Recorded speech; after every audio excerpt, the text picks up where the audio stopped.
This is the Bar Steward's Inquiry. You're talking absolute rubbish.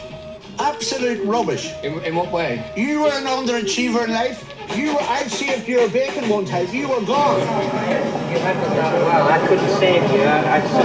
But you did the right thing. Well, that's why you don't know anything about racing, John. I didn't say I do. Right? I'm saying that... What have you contributed to racing? You're one of these take-out merchants. Take out all you can. And a very warm welcome to the Bar Stewards Inquiry Weekend Eclipse podcast. My name's Lee Keys of systembet.co.uk, and with me this evening are John Lang of John Joe's Blogspot, and back again is Cathryn Fry from the Irish angle. She's got some gems this weekend for you at Bellewstown and Market Raisin, so stay tuned for those, folks. Before we get on to our tipping section, we always take in a few questions. We value our questions from our listeners, Twitter followers, etc. Please fire them in because we always try and answer everyone. And before we get on to the questions, John, what are we saying about the clerks of the courses at the moment? We're not very happy. Yeah, go on, John. Now look. Stop trying to push me buttons there. Now, I think it's important that we point out, to be fair, clerking is an extremely dangerous job. If the port decanter was to explode or some foie gras went the wrong way, it could be curtains. So we do need to be a little bit considerate of the failings in these situations. I actually had a look at 17 minutes past 3 today on the post site to see what sort of information these boys were giving out, boys and girls, I should say, with respect to Miss Iggledon at Beverley. Doncaster, 7.4, good. Given as good to firm. It's good, it's not good to firm. We have records that tell you it's good at 7.4. Newton Abbott, 6.5, given as good. Now that's soft. Sandown, where we're still waiting on a rating, I believe, for tomorrow's card. I don't think he's been out with his stick. 5.6, good to soft. That's soft ground. Are you going to tell him where to shove his stick one day, John? Well, I think he knows where I think he should shove it. I did mention that he shouldn't be pouncing about on the telly giving Lydia interviews when he's got a stick rating to provide for punters, but as per usual, they don't give a monkeys about people putting their hard hand on the horses. It's all about pouncing about and cultivating beards these days, isn't it? Cultivating beards. Imagine John with a beard on the go now, Cooper. Yeah. It looks a bit like the Joker of Kent did 25 years ago. Quite impressive. What, turning up for the tennis with Margaret? Yeah. To play half the time. Now, Haydock, I was pleasantly surprised. Telrong was given us a good to firm in places with a going stick of 7.3. That's probably about right for there. So, on this important weekend, we've got Telrong, probably the most accurate clerk, which is a bit worrying. Yeah, I mean, obviously, I'm up at dawn's crack these days, and how is that? I was. How's Dawn getting on? Right. Yeah, she's great in the morning. Anyway, why are you up at fart every day? Check the fart. I get pissed too early, and then you just fall asleep in chair. Like a bit like Father Jack. Then you just end up, yeah. Does your missus come down and find you dribbling and everything in the chair? It is literally like that sometimes. Yeah, it's like I've been urged to get to bed, and it's like grunt. Yeah, pretty much. So yeah, but yeah, you don't put a lot on the arse. He's getting in that condition, isn't he? Well, you have to do it to numb the brain because there's that much, skullduggery in this game, and and sorcery going off that you just have to stay, numb and numb to it all. Really numbs the brain on the bad runs. But yeah, it does. It's a great remedy. I know. What can you believe this shirt? It's like it's a gamble aware, and I'm advocating gambling and drinking at the same time. Yeah. Please don't do it. This is terrible advice. So anyway, I was looking this morning there was no updates from Doncaster, no stick reading from Doncaster before, I think it was about 8:30. Absolutely zero from Sandown. Sandown's last going update was sort of and this was at 9 a.m. Sandown's last going update was yesterday morning at 7:45. And Turf Tracks produced a map of Sandown, if anyone's lost and can't get there. They produced their going map at 9:28 a.m. the day before, and absolutely nothing all morning on the day of racing. It's an absolute disgrace how racing is running this track. It's the Eclipse meeting. I mean, we've already got like a brilliant Eclipse field for tomorrow. It's how can you not support an Eclipse field such as that tomorrow? And your flagship meeting, and with and no wonder they've got 4 runners. Anyway, I just think for punters, John, it's like they just last thought every time. Everyone's waiting, like Andy Richmond today. Andy Richmond's been on Twitter, and he's saying he can't, he's waiting for Beverley's stick and ground to make his bets. I'm like, he said, oh, we'll walk the course halfway through the afternoon for the evening meeting.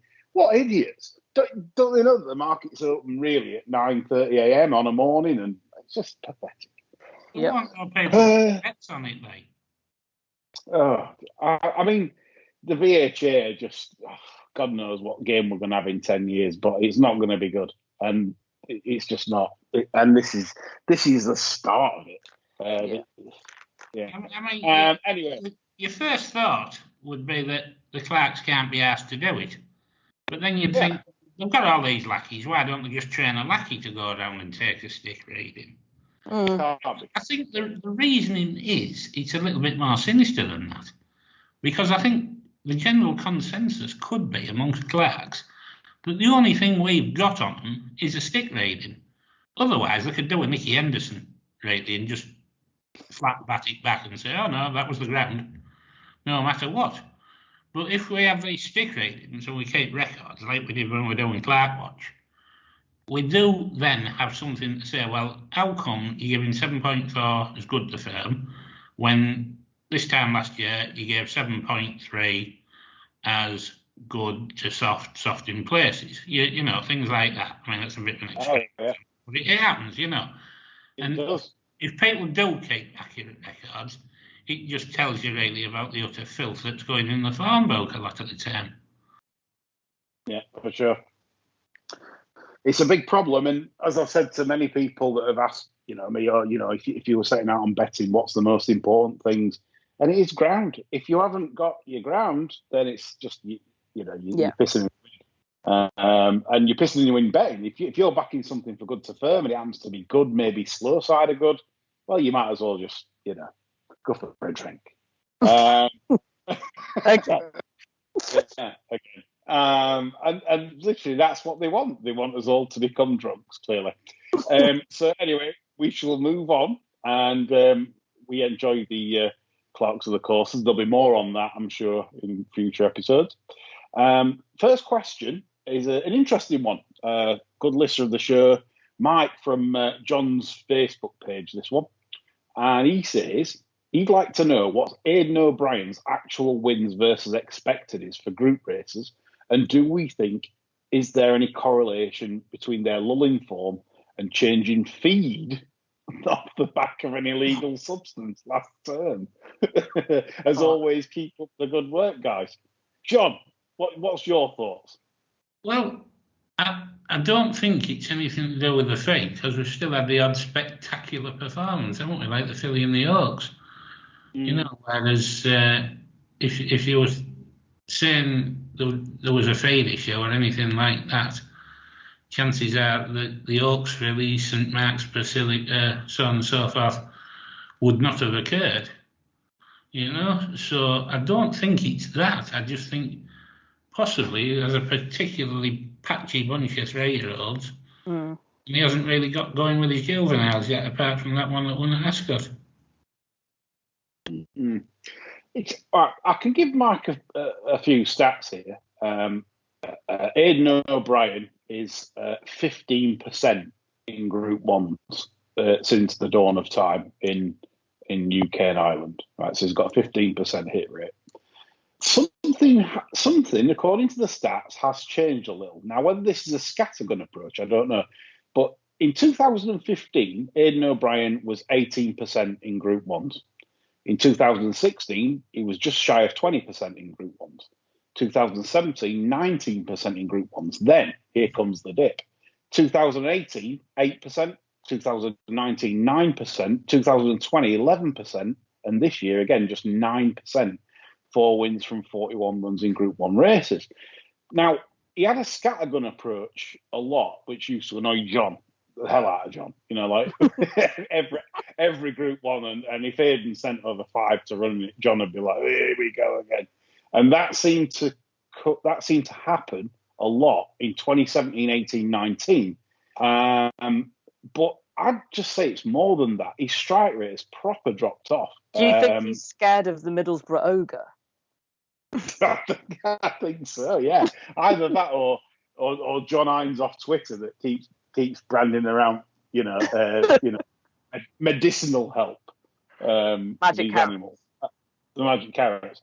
But in answer to Mike's question fully, well, he's about par overall. But Mike, the last 4 years, Aidan has trained 8.5 Group winners less than he should.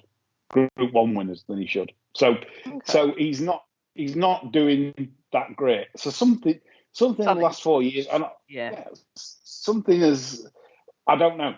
How long's Ryan Moore been stable jockey? That's actually a good question. I'd say it's about 4.5 years. That's a good question. I don't actually know the answer off the top of my head. I don't. But that's the thing that's possibly changed, isn't it? Could be, but I'm sure he was. I'm sure he was there. He's been their jockey a while. I mean, 5 years is a while, isn't it? I could probably run a very, very quick query live, I'm sure, as you do. Yeah, I mean, the high percentage is dominated by the Canadian stroke Murta years, isn't it? So, no, it invalidates it because Ryan Moore came to it was 2015. Right. So, and that coincided with the good times. The real good years for Aidan was 2015, 2016, 2017. They were, in fact, barring 2008, they were his peak years as Group 1 extraordinaire. In that case, sorry, Ryan, you miserable little jet. So something has changed because they did the scattergun in 2017. That's what was annoying John.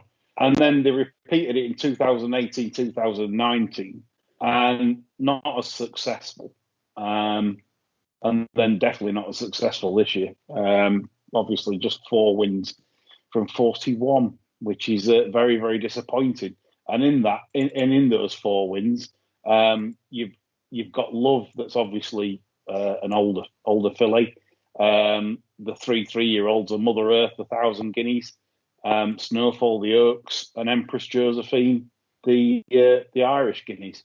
So not, and I suppose you could say St Mark's Basilica, but Joan of Arc. Joan of Arc, yeah, of course. Sorry, the French Oaks, the Diane Hermes. We don't count the French. They're just rubbish. So anyway, basically, in answer to your question, Mike, no, he's shit. Thanks for that, Mike. The conclusion we came to was he's actually shit. Yes. So, right. Ian Davis has been on, following on from, well, it's sort of related to this because he's talking about the derby and stuff. He says, Richard Hoyles, who even after all these years reminds me of an over-enthusiastic schoolboy, has dug an essay out of his satchel and will argue in Sunday's Racing Post for the derby being run in July. Are the bar stewards in the mood to entertain this idea for radical change? John, the perfect one to answer this. Absolutely not. Concise. Well, there's no need at the minute. I mean, if you run the derby in July, whenever in July, really, I mean, you're going to have to restructure the spring programme anyway, aren't you? You know, I mean, the Dante meeting becomes worthless straight away. They might as well shut Lingfield. No, you know, it's not on, is it? You know, I mean, you'd have to move the King George back. You want to say King George derby winner running the King George. The derby needs to stay where it is, possibly moved back to a Wednesday, unless you're going to rejig the entire programme. And then you'll be running into arcs and things, and Irish champions, and your Ledger's probably going to be run on bonfire night. You know. Not a lot of good, is it? Right. Do you mind that clash with the Betfair Chase? Yeah, exactly. Yeah, exactly. Bristol Demai for his fifth Betfair Chase. I mean, I pretty much agree with John. Really, I wouldn't change it. But he does make a good point though, John. Here, his second point is, to be honest, he says, should the derby be reduced to 10, the Ledger down to 12, in order to, to like be in line with commercial activities? The only reason I see his point is because seeing as we're watering the hell out of the ground and we've got to breed soup monsters now, and we might as well forget American breeds, and leave them to Santa Anita. Is that a route we could go down, John? No. I love that. I absolutely. No. I mean, if you did happen to fluke a Triple Crown winner, there'd always be some old crab saying, well, Triple Crown's not as hard to win as it used to be. I think there's plenty of opportunities for horses that don't quite get 12 to win a Group 1 over 10. And there's plenty of opportunities at the back end over 12. I mean, if you did happen to get a Triple Crown out anyway, it's proven itself at a mile in the Guineas anyway. So, I mean, it's going to make a stallion no matter what. I'm pretty sure Cathryn's in agreement with this. Yeah, leave it as it is. Cathryn's a traditionalist, and like you said, she loves the 3-day Cheltenham, and like you said, yeah, like I mean, I did used to like the Wednesday derby, even though I do understand the commercialism to move it to a Saturday. I understand why they do it, but leave it as it is. It's a historic race. I mean, it's an absolute crazy course to have the derby on. It's very, very English to run a race of that nature over a course like that. I couldn't believe it when I first walked Epsom. It was like walking around here. It was like walking Cheltenham. There's another thought. I mean, can you imagine 20 buggers running over 10 around there? Yeah. Be more for the national these days. Yeah, I think Steve is. I'm just so, people are trying to. Well, people are rewriting history just because in past times, unfortunately, people were rotters and had slaves. But you can't rewrite history. What are they going to take down next? The pyramids, because slaves built them. Absolutely. It's great. The Twitter mob's been after Alien and Ellen Ripley today because apparently it's not equal enough. God knows what's happening there. I have no idea what's going on. It's just But I mean, I used to like Epsom on Derby Days on a Wednesday because I used to love the stories when like some gypsy would turn up with a fake pitch and then take about $3,000, and then if the horse they'd laid heavy won, they used to just bugger off. Yeah. Remember that fake bookmaker? Yeah. You see, I mean, that's proper sport, isn't it? You know, you turn around with your ticket and he's gone. Yeah. Excuse me, can I pick up my? All proper sport that. So yeah, Wednesdays for me. The big open top buses. Used to love that. Yeah. What a sight. Yeah. So no, Ian. We're not with you on that. Next question is from the Shark. I hope it's the Shark Hanlon. Could be another secret account. But the Shark of Twitter says, John, is John on One Elcano for the John Smiths after the nice win from Yukon Glen today in the listed race, John? Is this a nice form boost for the John Smiths handicap? Well, he's got a lot of weight at 9.13. I think the penalty might discourage Kevin Ryan from having to go, but if he does actually run, you know, I mean, you couldn't rule him out, really. I don't feel compelled to back him at this stage, put it that way. No, it is a rather large, cumbersome, but like you say, I wonder if they've got other targets for One Elcano as well.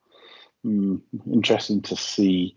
Right, final question before we move on to some terrible tipping. No, it'll be better than last week. We were unlucky last week and we deserve some luck, especially Cathryn after a brilliant tip on Dew Cup, which left her in a dark room. Still encountering it. I can't cope with it. Yeah, if Cathryn drunk, she'd have definitely done half a litre of gin, I think, after Dew Cup. Anyway, so John Hines says, if a top jockey has failed a drugs test, are we not entitled to know about it? And if it was a second offence, should they even be riding still? At the moment, it seems they're allowed to respond, wait for a B sample, blah, blah, blah, in which case we may never find out it ever happened. John? I think in the interest of openness, we should know, really. Because you do get the impression that they've sort of got it on their agenda to go easy on a top name rather than haul them over the coals like you'd think they would with an apprentice or a lesser known jockey, you would think. And you just want a bit of openness, want them to be seen to be even-handed, I would say. Cathryn? Yeah, I agree with John. I think that regardless of your sort of horrible word, but status within the game, you should be treated equally. It's going to happen, of course it happens, but transparency I think is key, and just treat every offence the same. Yeah, I mean, I do like John. He's a good listener, and he's very anti sort of medicinal help, and he's also anti whippies. John, interesting. We might bring that up on some Sunday sermon debate, maybe this Sunday even. But yeah, John, I would say this, that I mean, there's rumours rife at the moment, and I'm not going to speculate who it is on here because I don't want any lawsuits. But there are rumours that it's a top flight flat jockey that's failed the first test, and it's going to a second one. That's all I'm prepared to divulge on the matter. But again, you know, it's what do the listeners think? You know, get in touch with us on Twitter. You know, tell us what you think. Would you think it's fair that everyone should know, or should this jockey be allowed to carry on riding, etc., etc.? If that is, of course, the case. But rumours are pretty rife in the circles that I mix in, full of thieves and vagabonds. You know, that kind of circle, and gin drinkers, of course. So yeah, I mean, John, I think we're in agreement. I think. Yes, we should be knowing, especially when the piloting horses at 43, 44 miles an hour. Yes, we need to know. Anyway, right, that's the questions. Thank you for them, and we always appreciate them and keep them coming in. Now we move on to the best part of the show, which is the tipping. And we've got Haydock and Sandown this weekend, and we're going to start off at Haydock, guys. In the 205, it's the 1.6 mile handicap. Bet365 class, valuable race. Fair play to this. £100,000 added. 51,000 actually for the winner. Dushan heads the list at 100 to 30 for William Haggis. Daniel Tudor. John, have you got a fancy in this? Yes, I'm going all blogger. I fancy Doshan. I think there's more to come at the trip. There should be a nice even pace in the race, and I just think he's the one to be with really. And he's not necessarily massive value, but I found it very hard to find anything I thought would beat him really. Yeah, that's Dushan 100 to 30 for John, going all blogger for the first race of the day. Cathryn, have you anything in this by any chance? No, I haven't anything at Haydock. I try and avoid Haydock like the proverbial, purely because you can never ever really know what the ground's going to do. Tomorrow, with forecast, I think for the whole country, quite stormy weather. God knows how the ground will turn up there. So I tend not to, with Haydock, just tend to observe, because I just find out like I've just lost too much money there from the ground not being as it is, and more so the jumps as well. But obviously when it's like soup and that long running, it's just it kills them. So I tend not to at Haydock anyway. But I'm interested in John going all blogger. So you're going to rock up at Haydock in the old whistle and flute, John, and start showing your betting slips off on Twitter. He'll be around some footballers' pad in Borough. After he's showing his 30,000 win. I'll go live on Facebook from the Tontine when I've drawn my winnings, and I'll take film of this. You're gonna be pictured with some bird on your arm, like in suit on, bird on arm, betting ticket, and then don't forget you got to get on the champagne as well. And you got to be seen to selecting the champagne as well. Massive line of Charlie as well, just That's to it. Italian. Goes without saying, John. A bit of toot and flute, you can't beat it, guys. Right. Right, so Dushan is John's, and I would have made this a Bar Steward special, but I'm not going to, only on the grounds that the ground, like Cathryn says, you have to be very wary, because the thunderstorms forecast could be quite potent, and this is a see the stars. It is Kendor on the dam side, which gives hope, but if it turns up they're knocking the top off or whatever, and it's all flying up, mud flying in the air, I don't like that kind of bait. But Dushan, other than that, if they turn up on good ground, you can have what you want on Dushan. Dushan's my nap of the weekend. It's a future stakes horse. It's like very much in the mould of Villarab for Haggis last season into this season. That's obviously ran in the Hardwick. Didn't make the grade in the Hardwick, but nevertheless, you're not running a handicap of 92. Dushan, I think, for me, is in that mould, and I think will progress right through to stakes level. So good selection from John, even though it's blogger-esque. I'll let him off because I've gone for it as well, being blogger also. 240 at Haydock is the second race we're looking at, the meets at Haydock. It's the Lancashire Oaks. Obviously, very difficult tipping because we haven't got a clue what the ground will turn up like. Obviously, at the moment, it's riding on top of the ground. Alpinista heads the market at 9 to 4. John, your view here, please. Well, this race is pure filth, really, isn't it, for Lancashire Oaks? I'm not backing the Prescott horse purely on the grounds that I'm absolutely disgusted with the way Polar Ice ran at Chepstow earlier in the week. I just could not get my head around that. The one I want to be with here is Macquarie, because I think it's I think it's a solo here that is likely to hit its rating. I've looked at the rest of them. They're either a bit jadey, funky about the ground, or just arseholes, really. So 16 to 1, way too big. Nice bet each way, this, I think.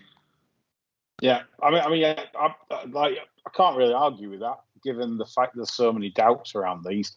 I'm not really interested in supporting the 3-year-old fillies, really, although there's part of me that thinks of the horse there in Dubai Fountain, but as we know, it's trained by an idiot. So you've got, so he's been Johnston. Poor Dubai Fountain has been Johnston, and this filly could be quite nice, but I'm just, it's one of those. It's very. if it came up soft, I'd be quite keen on Tribal Craft because I think she's a different mare this year. I think she's a lot better than last year. 2 runs this year says she's better.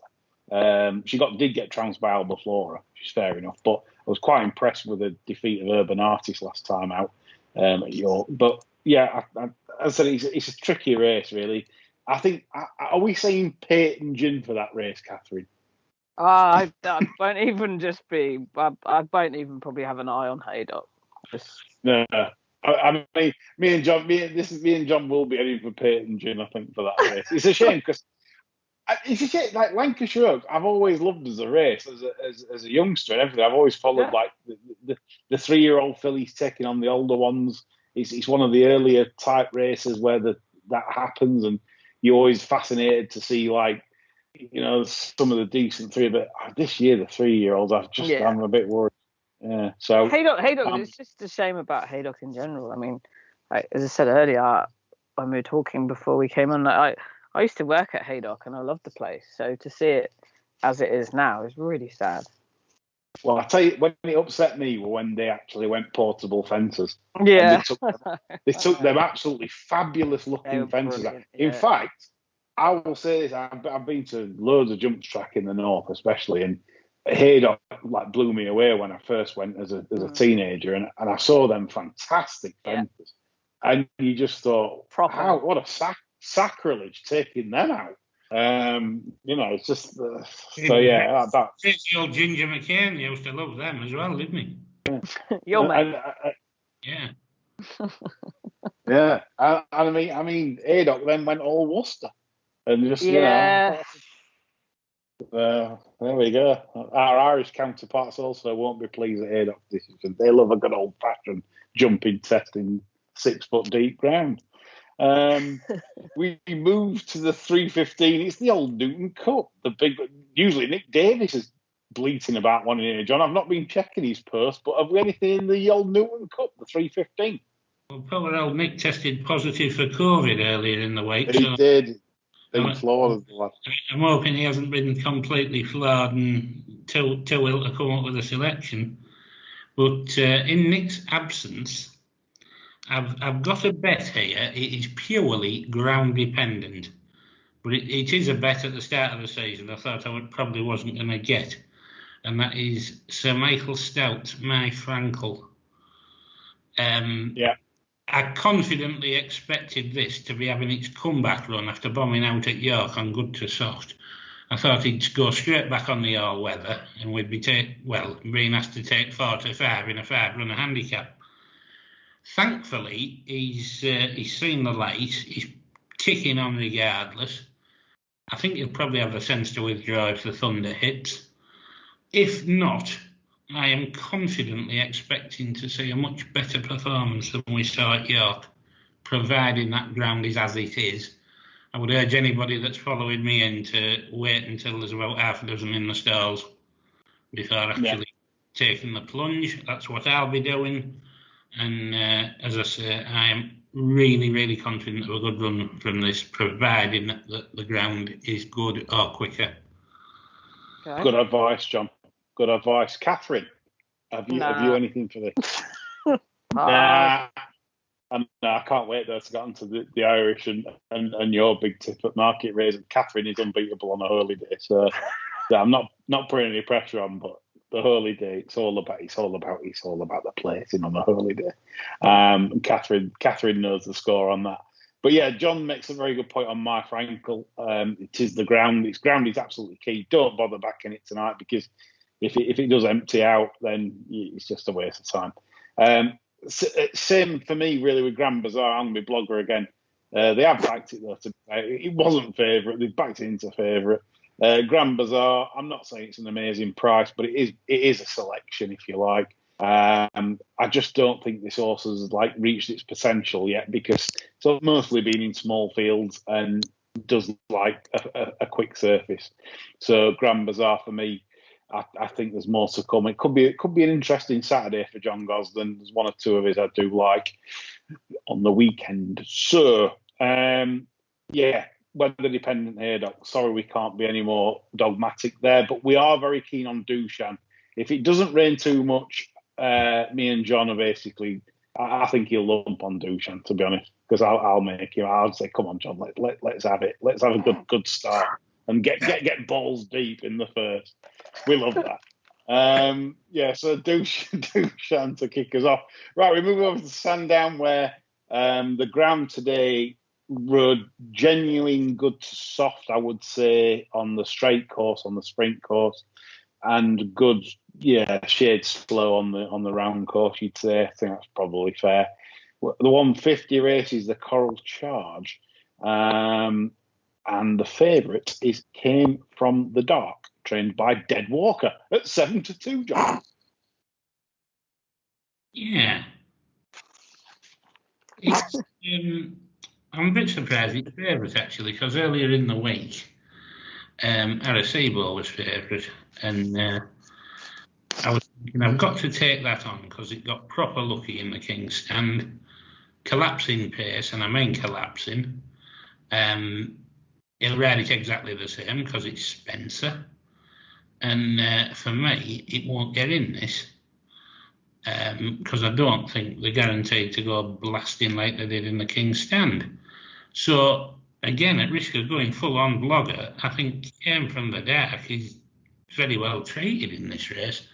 I think there's every reason to suspect it was unlucky last time against the Godolphin horse. And even though only 7-2, I think 7-2 is really fair. Yeah. I mean, he's probably the most likely to run his race, I would say, because, listen, I mean, if it turns up quick, which might be unlikely now given what the weather is, like Lazuli would be the one if it turned up quick. But it's probably not going to. It's difficult to envisage that. So I agree with you. I think Came from the Dark is probably the most solid one. Cathryn, did you have anything there? Actually, I like the filly. I like Keep Busy. I thought she's 50-1. I thought she ran an absolute blinder, and she's fifth in the King's Stand. And she came out and won at Ayr a week later. John Quinn's, he's had a few winners recently. She looks a tough filly, and I think 5-1's fair enough. Yeah, I mean, if there's one time I always say to catch fillies and mares, it is sort of around June, July time when the weather gets better. This, that, or that. I've seen it many a time. Once a filly and mare gets the form, they can hold it, and she's not been disgraced at all. This season. And like you said, that was a nice confidence booster. It wouldn't be like peak form. Oh, exactly. But it was just nice for her to get in front. Probably an easy race. Probably enjoyed it. So yeah, I couldn't knock that out. Keep Busy has got some good form. Drawn in stall 1. Don't really see a problem with that at all. Pops out and tracks the pace. Yeah, Keep Busy with Brian Moore in the saddle. 5-1. Yeah. I mean, that's how I play the race. Obviously, got to wait for the ground. If he does somehow miraculously go quick and there's no thunderstorms whatsoever and it's really baking ground, then Lazuli keep an out for that. Otherwise, Johnny's Came from the Dark, and Cathryn is Keep Busy. So we move on to the 225, which is the Mile Coral Challenge Handicap, a Class 2 affair, quite a classy affair. Joint favourite 6-1, Quitted and Montatham. Come to you, Cathryn, first. Anything for you here? No, absolutely nothing for me here. Sorry. I knew you were Cathryn going to do that. Abstains. Yeah. So we go to the red corner, which is John Lang. You must have a good thing here, John, in the Coral Challenge. Funnily enough, I think I have. Yes, we like rub hands. Yeah, I'm actually going nap on one in this, and that's Pythagoras of Richard Fahey's. I like your theory.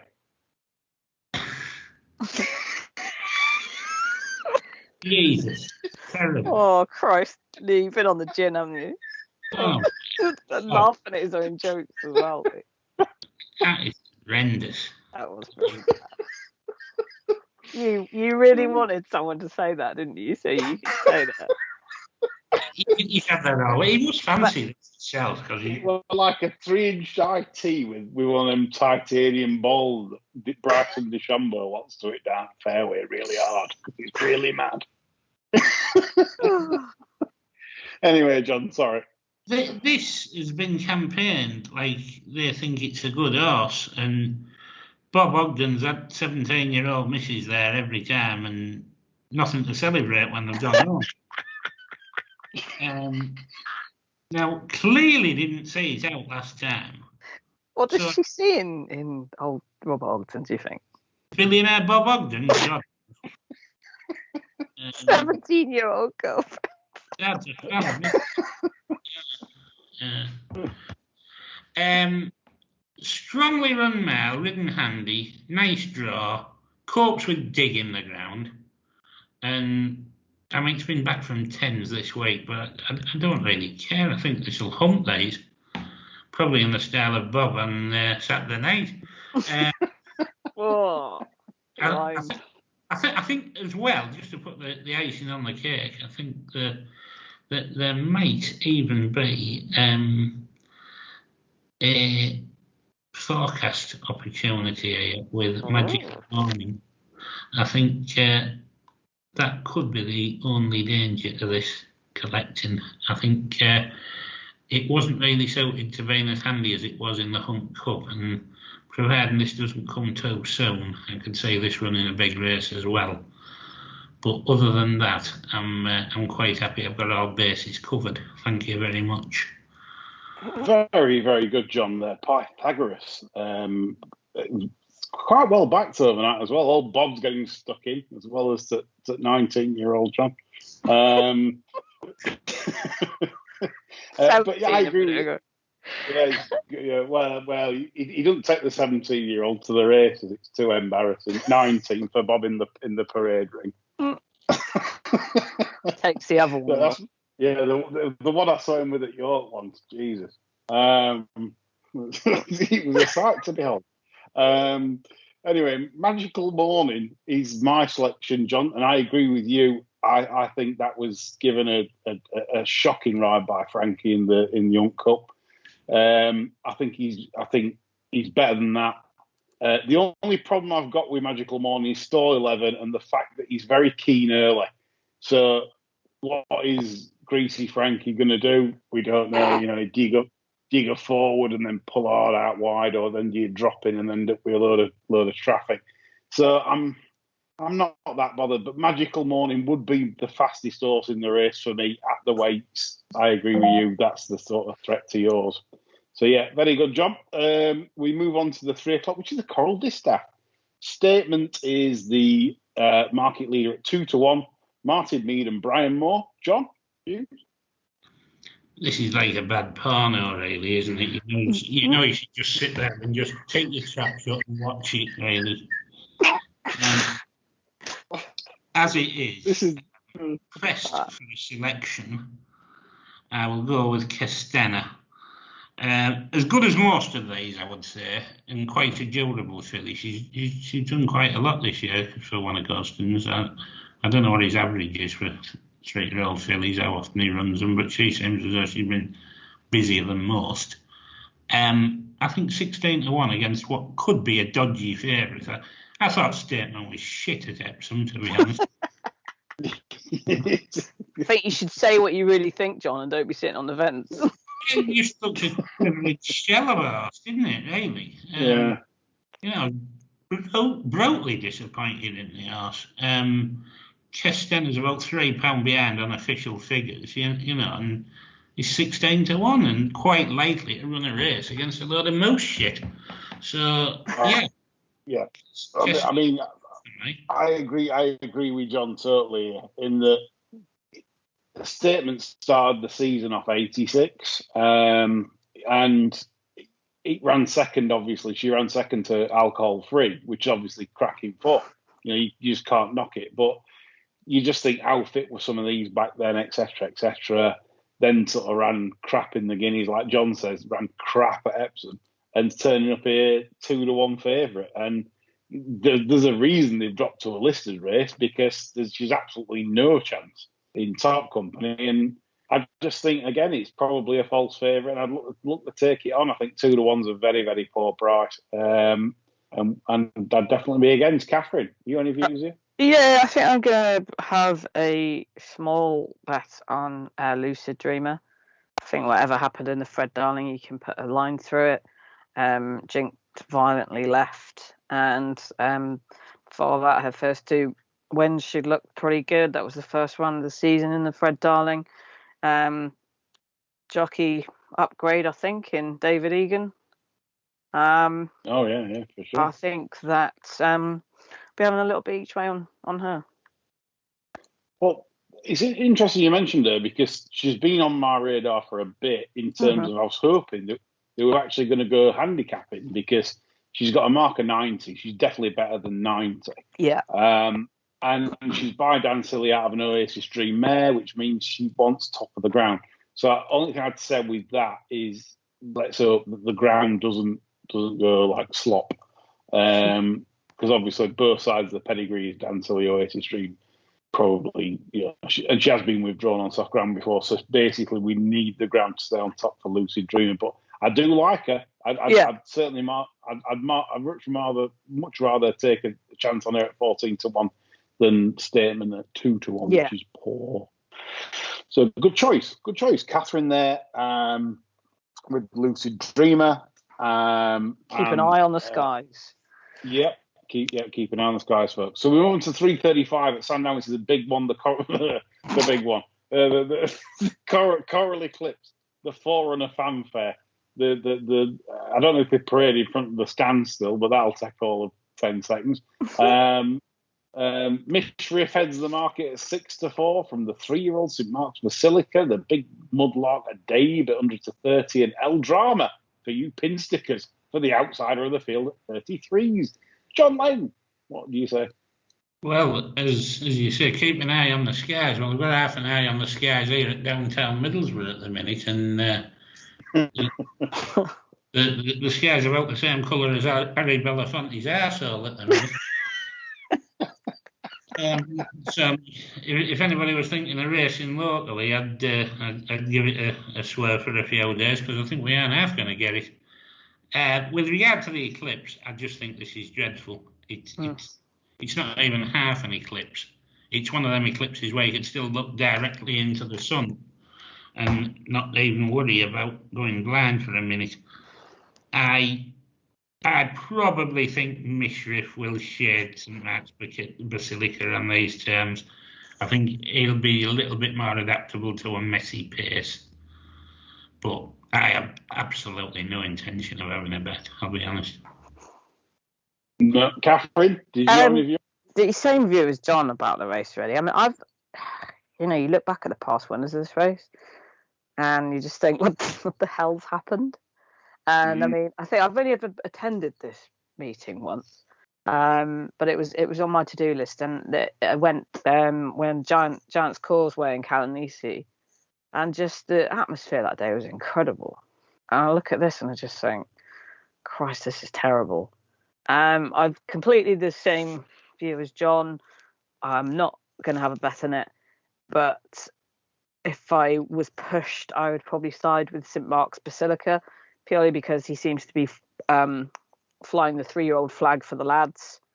Obviously, he seems to get in France the last twice, and just be interested. I mean, he's obviously the best 3-year-old at the moment in those colours, and so I'll just be interested to see what he can do against the likes of the 2 Globetrotters at the top there.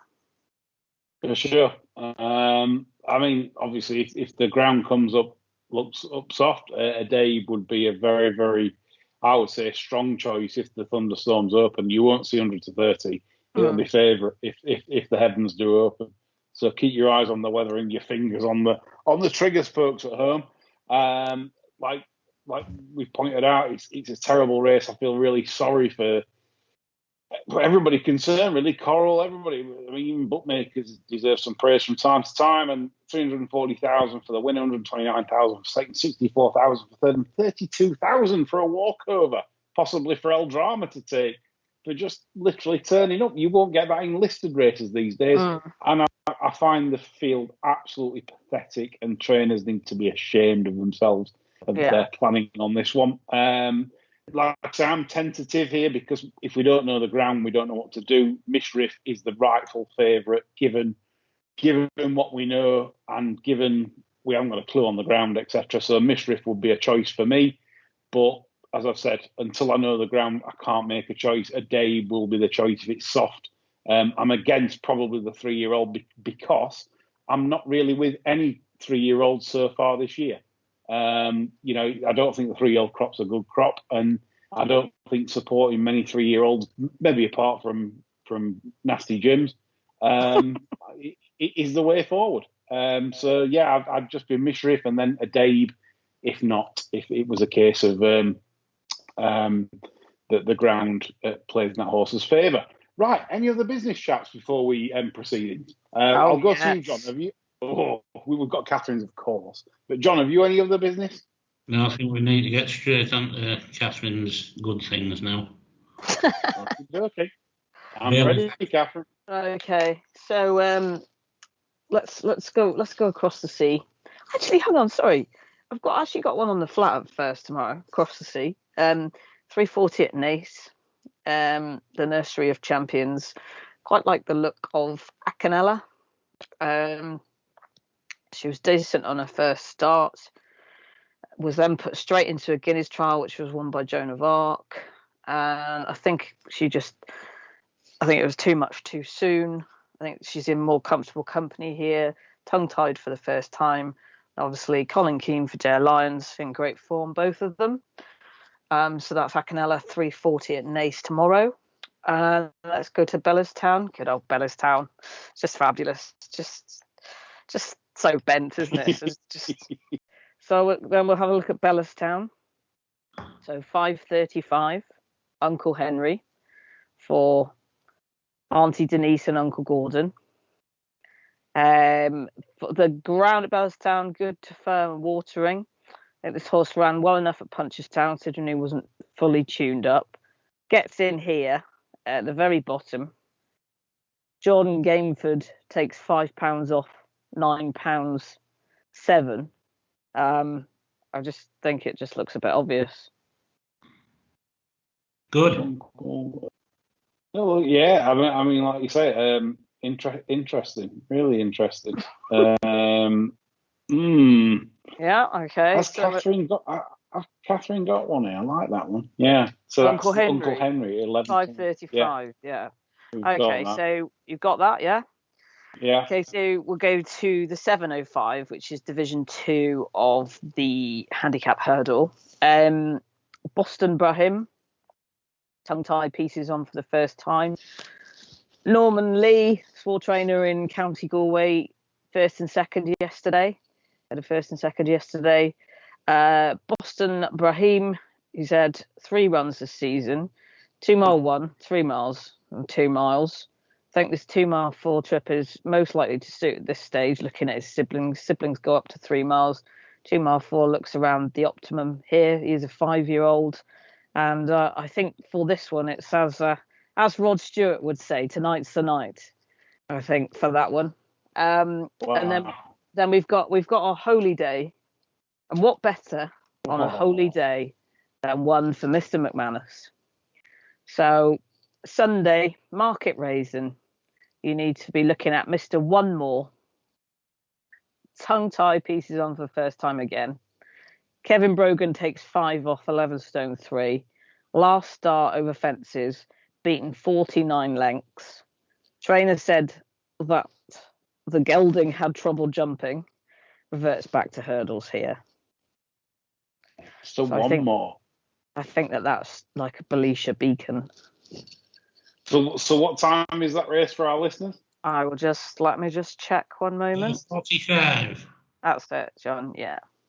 The 4:45 at Market Raisin is the Sabbath bet, and as we saw from Cathryn last week, it was disappointment and heartache with Duke Up as he got touched off on the line. But this week it could be Mr. One More for please God and Harry Fry and Kevin Brogan. That was horrendous. I still can't get over it. Well, I'm sure we can make up for it this week. We've done our best. Obviously, the weather forecast is difficult this weekend, folks. So don't be hard on us if we get things wrong, because things will change. I'm certainly sure of it when you've got conditions like this. But Cathryn's come with some belters there in Ireland and a Sunday bet. Me and John will probably say Dushan is the blogger bet of the weekend, and that's one we'd probably go with. It would have been a special, but we can't be sure on the weather and other variables. That's all. We're back on Sunday. There's myself, John, and Lorne Malvo to chew the fat on Sunday with the week's hot topic. So I hope you enjoyed it all like we did and got very giddy. Bye for now.